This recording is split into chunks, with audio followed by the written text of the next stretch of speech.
El Titanic. Sus compartimentos estancos en un casco revestido de acero no consiguieron hacerlo insumergible. Este barco contaba con casi todos los avances técnicos de los anteriores 50 años para proporcionarle comodidad y seguridad. Si se construyó para que fuese insumergible, entonces ¿por qué se hundió? Vamos a verlo en la tecnología del Titanic en Maravillas Modernas.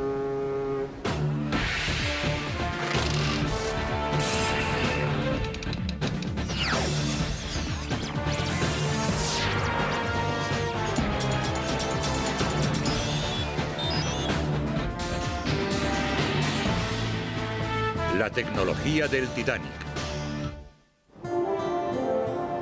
La magnitud de su casco exterior era demasiado grande para captarla de un solo vistazo. Sabemos que pesaba cientos de miles de toneladas y buena parte de su mole quedaba bajo la superficie del mar en calma. Seguramente brillaría incluso en una noche de abril sin luna en su viaje inaugural. Algo más maravilloso todavía, estaba hecho completamente de agua. El iceberg que hundió el Titanic.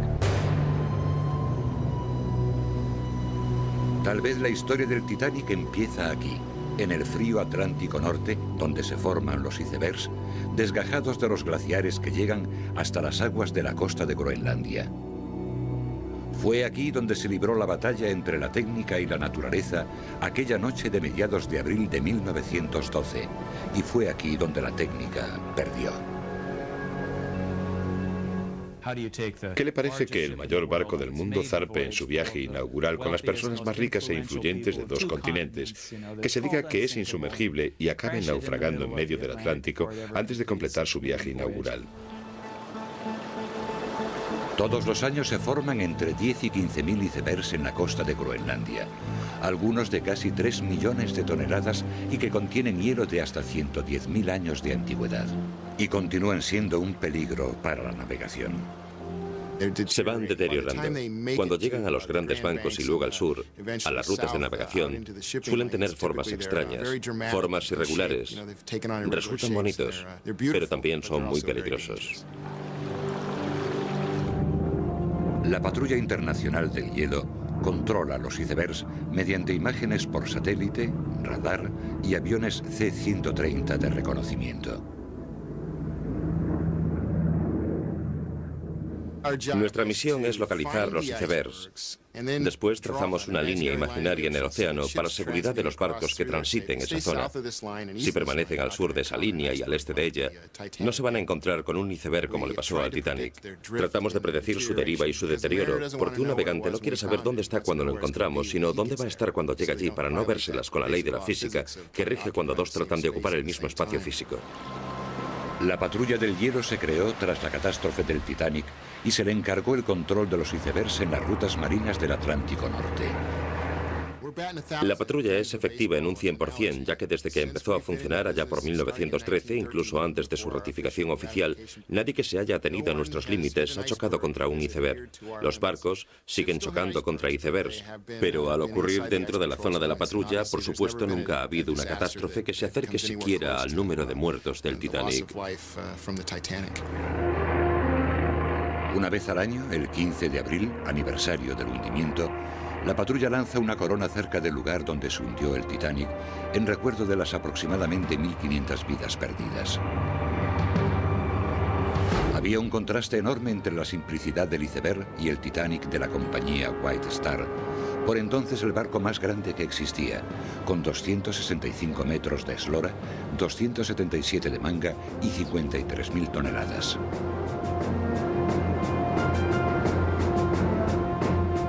De proa a popa era mayor que el rascacielos más alto del mundo por entonces. Cuando estaba a flote en el mar, el barco aún era tan alto como un edificio de 11 pisos. Surcaba los mares a 22 nudos, unos 40 kilómetros por hora. Sus constructores lo consideraban prácticamente insumergible, porque en él habían aplicado toda la experiencia técnica acumulada en medio siglo de construcción de grandes cruceros. La mayor parte de los avances técnicos existentes en 1912 también existían 50 años antes, pero estaban en pañales, en una fase de evolución. Eran solo experimentales. El Titanic fue la culminación del desenvolvimiento de todos ellos. Los aglutinó, se aplicaron todos en un mismo lugar. El Titanic en realidad fue el segundo de una serie de 3 megacruceros que se proyectaron para establecer un servicio regular de grandes buques entre Europa y América. Los barcos de clase Olympic eran lo más moderno que había, no los más avanzados, sino los más modernos. El barco fue un reflejo de su época opulenta, que había empezado medio siglo antes y que se convirtió en una época dorada llena de inventos y descubrimientos. Caracterizada por los avances técnicos tras la revolución industrial, los logros de esta edad de oro fueron muchos. La máquina de vapor de Thomas Newcomen fue mejorada y patentada por James Watt en 1769. A mediados del siglo XIX, los gigantescos motores de vapor alimentados con carbón generaban energía en fábricas, impulsaban locomotoras y también barcos. El mismo carbón que ayudó a desencadenar la revolución industrial se extraía ahora de forma más productiva y eficaz gracias a la aplicación de motores de vapor. Se utilizaban para extraer los gases tóxicos y el agua de las minas, permitiendo el acceso a vetas de carbón más profundas y peligrosas. Otro avance técnico de mediados del 19 fue el proceso ideado por Henry Bessemer para convertir grandes cantidades de hierro en acero, haciendo pasar aire a través del hierro fundido, lo cual eliminaba las impurezas y producía un metal más ligero y resistente. La electricidad generada por motores de vapor proporcionó energía para una serie de nuevos inventos de mediados y finales del siglo XIX, entre ellos el teléfono, el ascensor, el telégrafo sin hilos y la bombilla. Esta edad de oro se centró en el estudio del funcionamiento del mundo natural y en la forma de poder dominarlo a antojo del hombre. A comienzos del siglo XX, los constructores navales también contaban con lo necesario para revolucionar los viajes transoceánicos, y así empezó la era de los grandes buques de pasajeros. Inglaterra, Alemania, Francia y Holanda eran las principales potencias navales. Estados Unidos era una prima lejana pobre, contaba con la American Line, pero en general eran esos 4 grandes países europeos los que tenían grandes buques. Las 2 navieras británicas más importantes, la Cunard y la White Star, competían entre sí así como contra otras competidoras de otros países. Sus clientes eran sobre todo inmigrantes europeos que buscaban una nueva vida en el Nuevo Mundo. Una cosa que la gente no comprende es que estos barcos se construían para el transporte de emigrantes, que era un negocio floreciente en aquella época, y solo había una forma de cruzar el océano. Por tanto, esos barcos se construían para llevar a los emigrantes, y también era la única forma de que los viajeros de primera y segunda clase pudiesen cruzar el océano, así que se hacían las licencias necesarias para cada cual. La compañía Cunard, más rápida y elegante, asestó un golpe a la compañía White Star en 1907 al botar los 2 barcos más grandes y rápidos del mundo, el Lusitania y el Mauritania. Cada uno era de unas 30.000 toneladas y alcanzaban velocidades de 26 nudos, reduciendo la travesía transatlántica a tan solo 5 días. La naviera White Star y su astillero Harland & Wolff de Belfast, Irlanda, tenían que responder. ¿Pero cómo? La conservadora naviera White Star no tenía intención de competir con la Cunard en velocidad, porque el coste del combustible para alcanzar determinadas velocidades incrementa mucho con cada nudo adicional. La velocidad es muy cara, porque pasados los 21 nudos, se necesita la misma cantidad de energía por cada nudo que se vaya incrementando. Así que el consumo de carbón hace que la velocidad resulte muy cara. En vez de ello, la White Star y Harland & Wolff respondieron tratando de crear los barcos más grandes y más lujosos que hubiesen existido: el Olympic, el Titanic y el Britannic. Si tenían éxito, los barcos de clase Olympic responderían a la velocidad de la Cunard, oponiéndoles su tamaño formidable.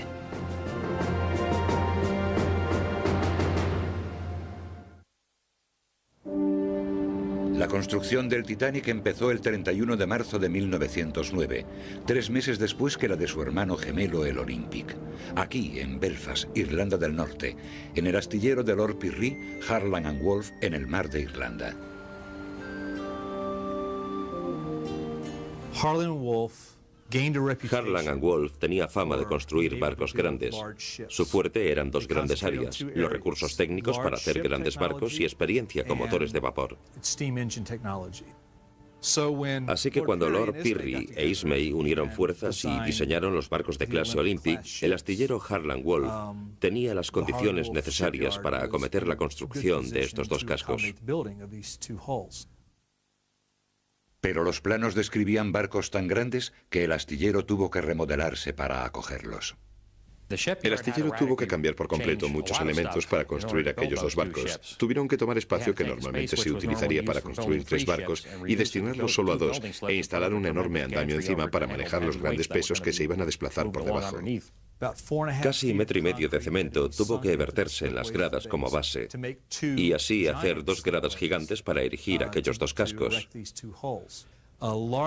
Se construyó un andamio enorme que se utilizaría para colgar cosas como la remachadora hidráulica y otra serie de herramientas, y para usarlo como grúa para subir objetos pesados hasta la altura necesaria. El andamio grúa de 66 metros de altura y 6.000 toneladas era el mayor de su clase que había en el mundo por entonces. Thomas Andrews, de Harland and Wolff, fue responsable de llevar a cabo el diseño de los barcos, vigilado de cerca por el director general Lord Pirrie, que planificó los pormenores. La compañía White Star también controló todas las fases de la planificación y construcción por medio de su director Bruce Ismay. Harland and Wolff era la mayor empresa de Belfast y más de 15.000 obreros trabajaron 6 días a la semana para construir aquellos enormes barcos. Y aunque seguramente fue asombroso ver crecer a estos colosos, poca cosa de su diseño resultó fuera de lo común. El único detalle técnico destacable del Titanic era la envergadura. Contaba con un diseño evolucionado, pero no revolucionario. Su característica más destacada seguía siendo el tamaño. Harland and Wolff iba sobre seguro. Llevaba décadas haciéndolo. No hacía más que construir el mismo tipo de barco una y otra vez. El proceso de construcción del Titanic, como de cualquier barco, comienza por la instalación de la quilla, que recorre la parte central inferior del barco. Un barco de acero se construye mediante una estructura como un esqueleto. Imaginemos que la quilla es la espina dorsal. Luego están las cuadernas que ascienden desde la espina y después el revestimiento por encima para completar la estructura.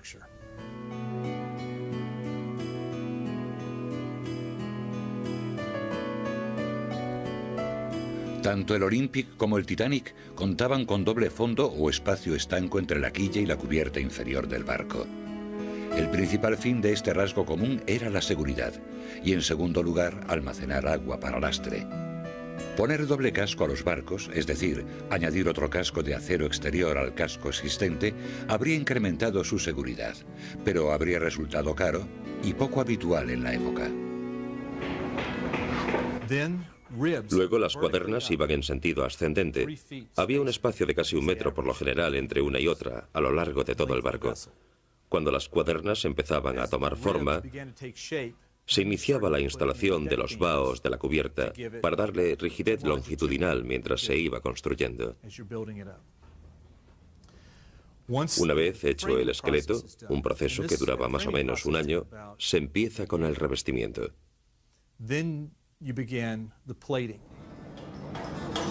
El casco, de casi 26.000 toneladas, tendría una cobertura de planchas de acero superpuestas, cada una de 2,54 centímetros de grosor y un tamaño de 9 por 1,8 metros. El acero se forjó mediante proceso de crisol abierto, una mejora respecto al proceso Bessemer. El método requería grandes hornos que alcanzaban temperaturas de casi 1.600 grados centígrados. Este proceso de fabricación de acero en un crisol abierto daba mejores resultados porque se podían fundir fragmentos de hierro junto con mineral, reutilizar subproductos de otros procesos y obtener acero de esa forma. Era la técnica más moderna por entonces y era la forma más eficaz de obtener acero templado. El acero usado en el Olympic, el Titanic y otros muchos barcos de aquella época era propenso a la microfragmentación, un defecto que producía minúsculas fisuras, sobre todo en torno a los orificios de los remaches. Harland & Wolff lo sabía, pero consideró que era un defecto sin importancia. Las planchas de acero estarían sujetas en todo el casco por 3 millones de remaches, cada uno de 7,5 centímetros de largo. Los remaches se fijaban de forma hidráulica al casco. Tenía algunas enormes presas hidráulicas que pendían del andamio. Estaban suspendidas sobre los cascos durante su construcción en Belfast.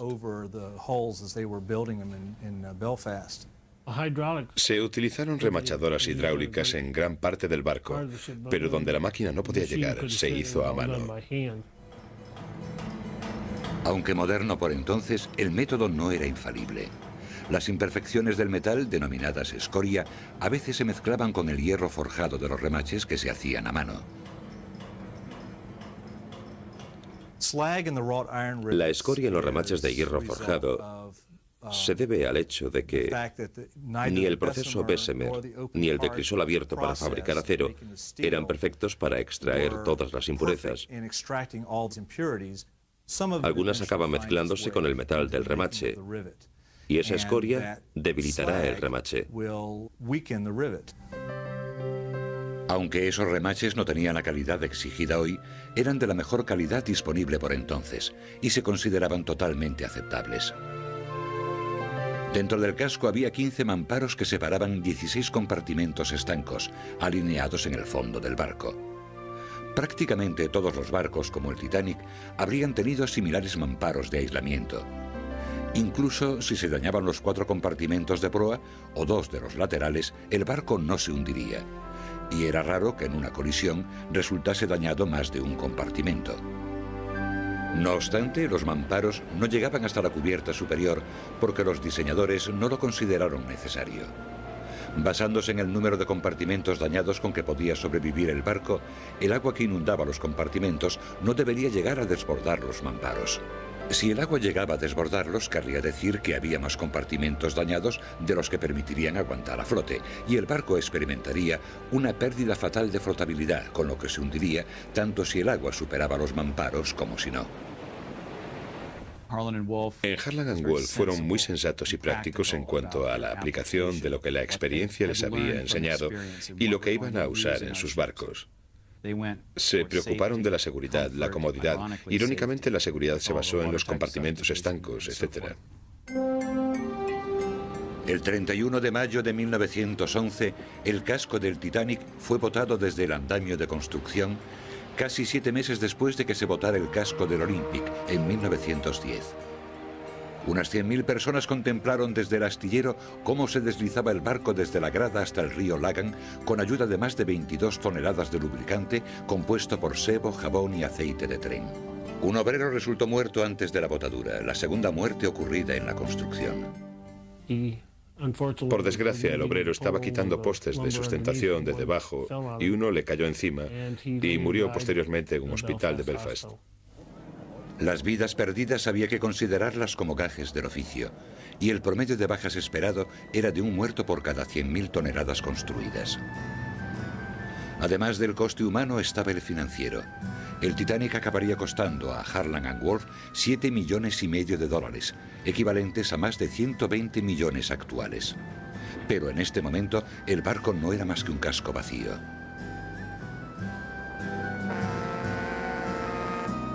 Tres grandes anclas, 3 enormes hélices y 4 chimeneas se diseñaron y construyeron para el barco.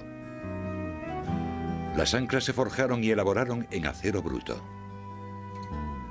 Las anclas laterales pesaban 7 y 3 toneladas y cuarto respectivamente y la central 15 toneladas. Hay una famosa foto del tiro de caballos transportándola hasta el astillero. 2 hélices laterales de 3 aspas, de 7 metros de diámetro cada una y un peso por hélice de 38 toneladas. Una hélice central de 4 aspas, de 5 metros de diámetro y un peso de 22 toneladas. Las hélices se hicieron en el propio astillero de Harland & Wolff, que contaba con una fundición donde hacían determinadas piezas. Allí se forjaron las hélices laterales y las aspas de bronce, al igual que la hélice central de 4 aspas, que también era de bronce manganeso. 4 chimeneas ovaladas se alineaban en el centro del barco. 3 de las 4 chimeneas eran necesarias para ventilación de los gases y humos de combustión de la sala de calderas. La cuarta no se usaba para dar salida a estos gases. Se añadió por estética en parte, pero también se usaba como ventilación para las salas de turbinas. Y además contaba con una tubería que ascendía desde las cocinas y ventilaba el humo del carbón de los fogones y hornos.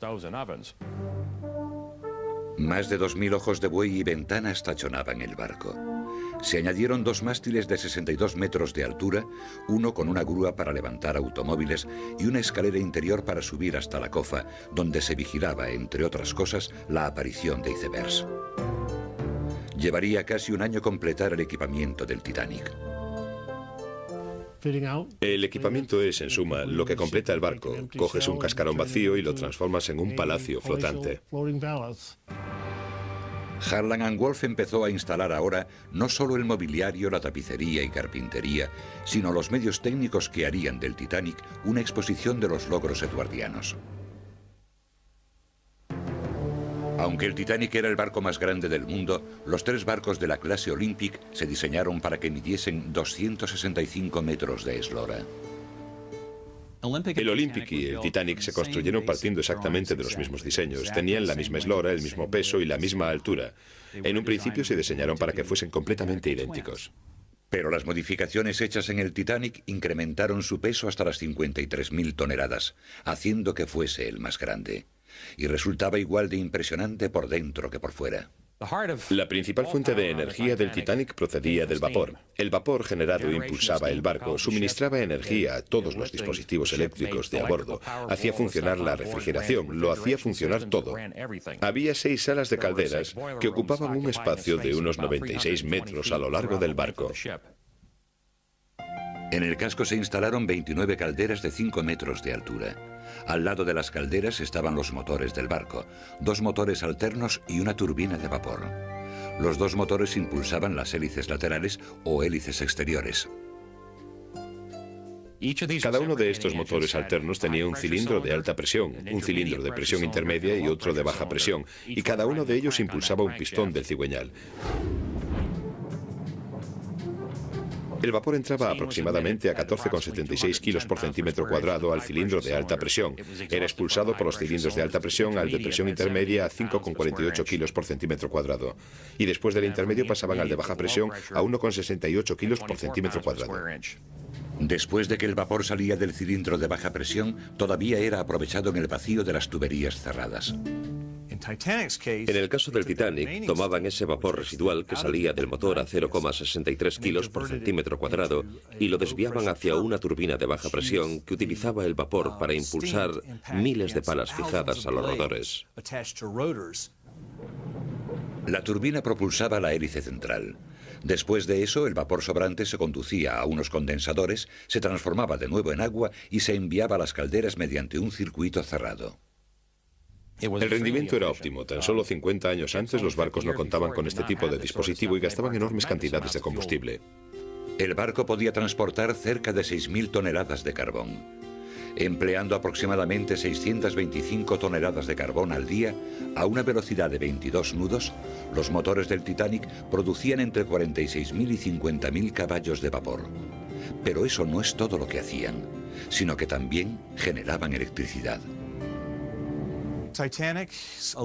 La planta eléctrica del Titanic constaba de 4 generadores. Cada uno de ellos tenía un motor acoplado a una dinamo de 400 kilovatios que generaba la corriente directa de 100 voltios que se usaba en el barco. Se empleaba para muchas cosas, pero sobre todo la electricidad se utilizaba para ventilación, para hacer funcionar los ventiladores, para calefacción, para los radiadores eléctricos de todo el barco y también para la iluminación. La electricidad era relativamente nueva en los barcos de pasajeros y en el Titanic se usó con más profusión que en ningún barco anterior, con 320 kilómetros de cable eléctrico y más de 10.000 bombillas que iluminaban el barco casi en exceso. También alimentaba uno de los 3 circuitos cerrados de telefonía de a bordo. De ellos, uno tenía una centralita de 55 teléfonos y otro conectaba la cofa con el puente.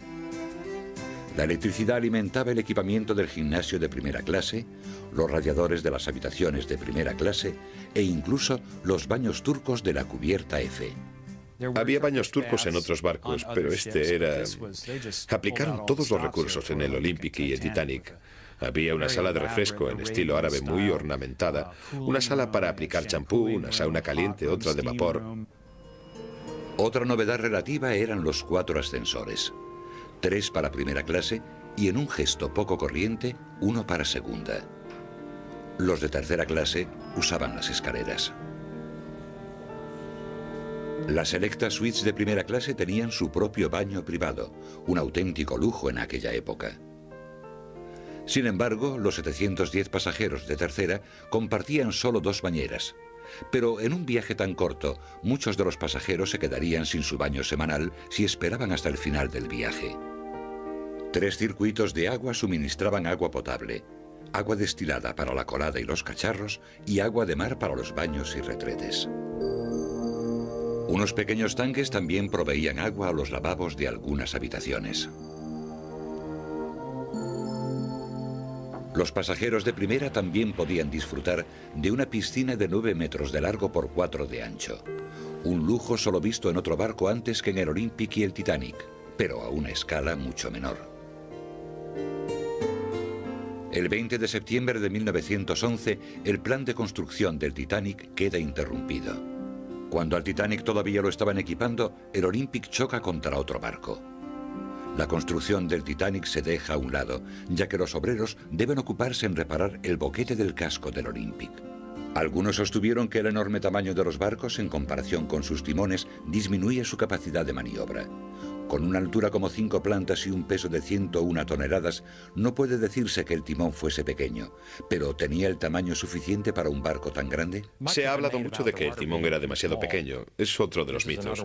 Basándonos en datos que todavía existen de los juicios del Olympic, los radios de giro y la cantidad de tiempo que llevó cambiar la dirección de ese barco fueron perfectamente aceptables para los baremos actuales. Sin preocuparse de que la colisión del Olympic pudiese ser el resultado de un defecto de diseño, Harland & Wolff efectuó las pruebas de navegación del Titanic probando los dispositivos del barco. El 2 de abril de 1912, sometiendo el barco a todo tipo de giros y maniobras, sus satisfechos propietarios no ven motivo para posponer el viaje inaugural del Titanic, fijado para 8 días después, el 10 de abril de 1912. El Titanic zarpó de Southampton rumbo a Cherburgo el 10 de abril de 1912 con unos 1.300 pasajeros, incluido el diseñador del barco, Thomas Andrews, y el presidente de la naviera White Star, Bruce Ismay. Edward John Smith, veterano capitán de barcos de la White Star, quizás pensó hacer este viaje inaugural como broche final de su carrera. Se incorporó a una tripulación de casi 900 personas que condujeron a los pasajeros hasta sus respectivas cubiertas. El lujo resultaba evidente de inmediato, al menos para los pasajeros de primera y segunda clase. Uno de los salones de primera clase estaba incluso decorado rememorando el Palacio de Versalles. Pero la auténtica joya arquitectónica del barco era una escalinata de madera de 5 plantas. A mi entender, la grandiosa escalera del Titanic era desde luego su detalle arquitectónico más bonito y atractivo. Nunca he visto nada semejante antes o desde entonces en otro barco. Me parece perfecta. La cúpula que la coronaba era perfecta, ni demasiado recargada ni muy poco. Con todo, no era única. Otros barcos tenían escalinatas de varias plantas. Aunque la elegancia del Titanic era innegable, también era anticuada. Los carpinteros de Harland & Wolff construyeron el mismo tipo de mobiliario, instalaron el mismo tipo de tapicería y las mismas ventanas de vidrios de colores que los utilizados en barcos anteriores. Estilísticamente emplearon pocos elementos nuevos. Puede decirse que eran muy trillados. Lo curioso es que nunca he comprendido por qué no probaron. Tuvieron la oportunidad con el Olympic y el Titanic de hacer algo muy diferente, pero aplicaron los mismos elementos, los mismos tapizados, las mismas tallas en algunas de las salas comunes que ya habían sido vistas en otros barcos anteriores. Aunque el Titanic no estaba estilísticamente al día, sí tenía en cuenta la seguridad.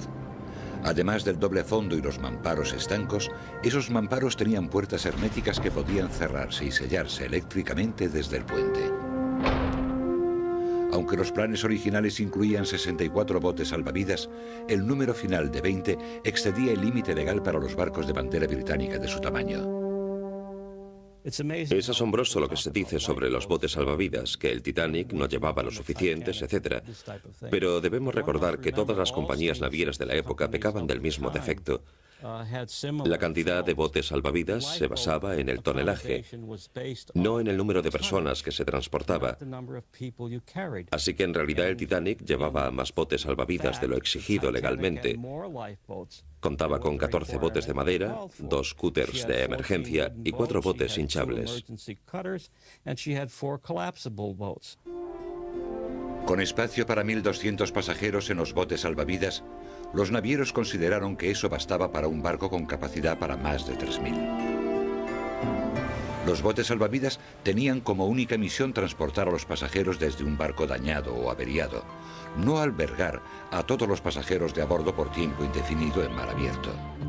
¿Y por qué se iba a preocupar Harland and Wolff ahora que la ciencia les había dado el telégrafo sin hilos para la comunicación en alta mar? Podría decirse que esa era la única gran novedad técnica del Titanic.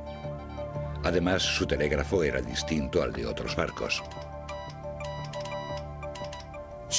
Era el único barco en activo que contaba con un disco de rotación Marconi. El telégrafo del Titanic tenía 16 electrodos alrededor del disco. Este rotaba a gran velocidad y cada vez que los electrodos se alineaban, la chispa saltaba entre ellos. Eso producía más descargas y daba a la chispa del Titanic un tono muy musical.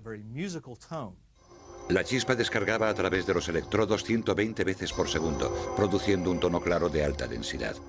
Cuando el operador presionaba la clavija, el circuito se cerraba, permitiendo que la corriente fluyese por el transmisor. Abriendo y cerrando el circuito, creaba los caracteres del lenguaje Morse que componían el mensaje. El propio tono era el que lograba llegar más lejos. No se debía a la potencia de la chispa, sino al tono. El telégrafo inalámbrico Marconi del Titanic tenía un alcance de 400 a 640 kilómetros durante el día e incluso más durante la noche. Probaron el telégrafo en Belfast y los operadores alcanzaron a transmitir hasta El Cairo. Era una gran distancia por entonces.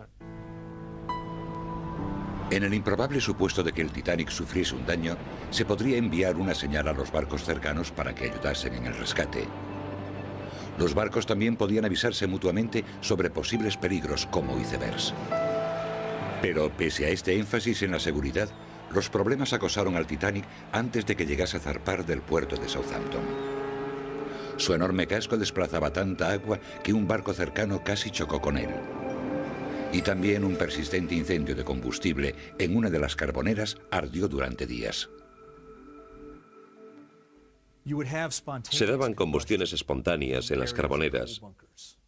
Era muy frecuente, no se producían llamas ni nada de eso, sino que el carbón continuaba ardiendo hasta que se localizaba el foco del incendio y se podían apagar las brasas.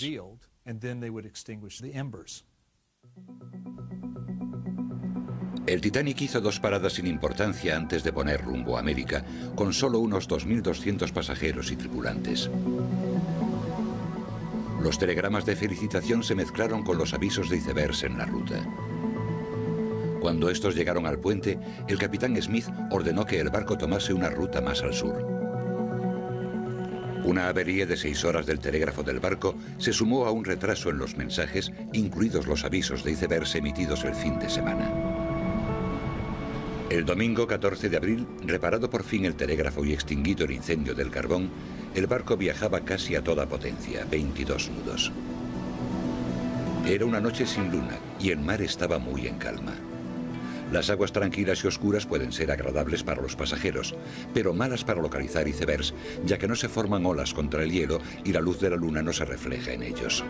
Pero a las 11:40 de la noche un aviso de alarma sonó desde la cofa. Había un iceberg delante del barco.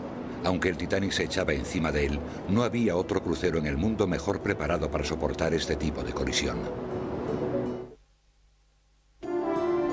El Titanic se dirigía a un iceberg que se hallaba justo en su rumbo. Los cálculos posteriores revelaron que pasaron 37 segundos desde el momento en que la cofa alertó al puente hasta que el Titanic colisionó contra él. Coincido con Frederick Fleet, que estaba en la cofa del Titanic, el cual dijo que cuando avistó el iceberg parecía un pequeño punto en el horizonte. Pero de inmediato cogió el teléfono que había en la cofa, llamó al puente y dijo: "Iceberg a proa, señor". El iceberg estaba aproximadamente a 1,5 kilómetros del barco, que iba más o menos a 21 nudos. El primer oficial, Murdoch, ordenó virar el timón e invertir los motores para apartarse del peligro, pero no hubo tiempo ni espacio para que el Titanic esquivase el iceberg. En lugar de ello, Murdoch selló la suerte del barco.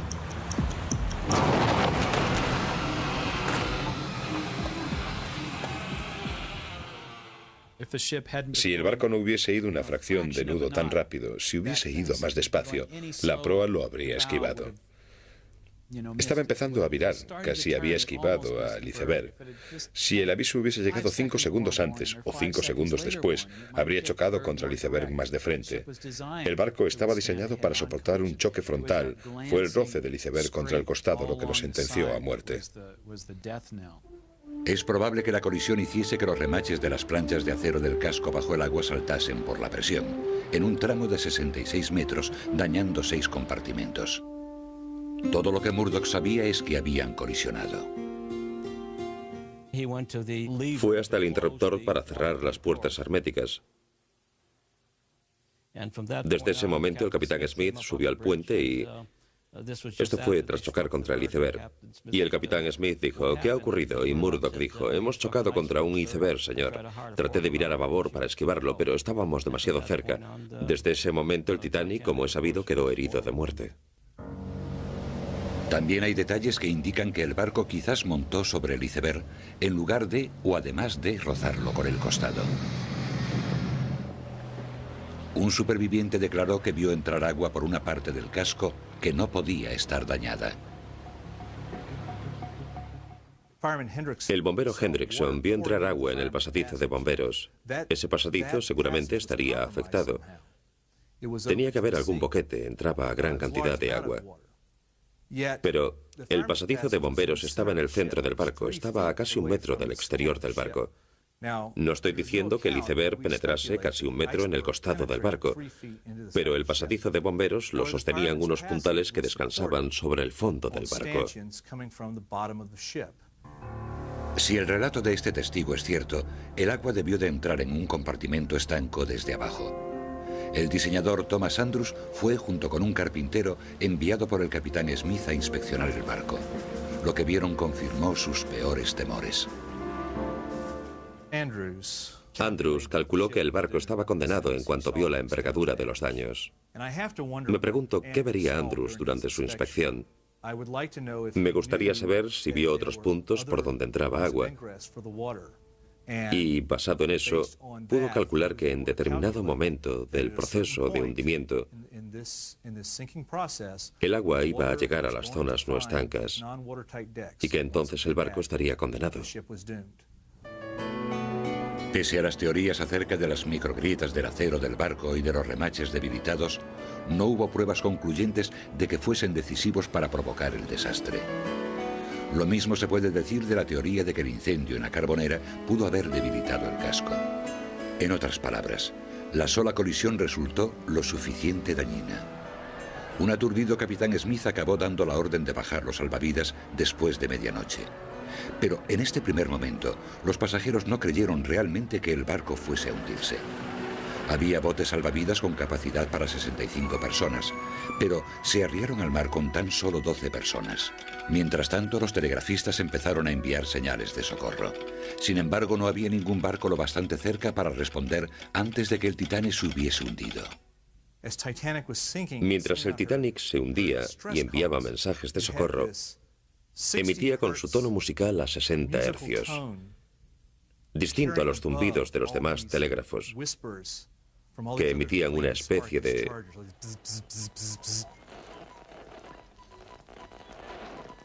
Al oír ese tono musical, que es muy claro y conciso, no cabe duda de que es el Titanic.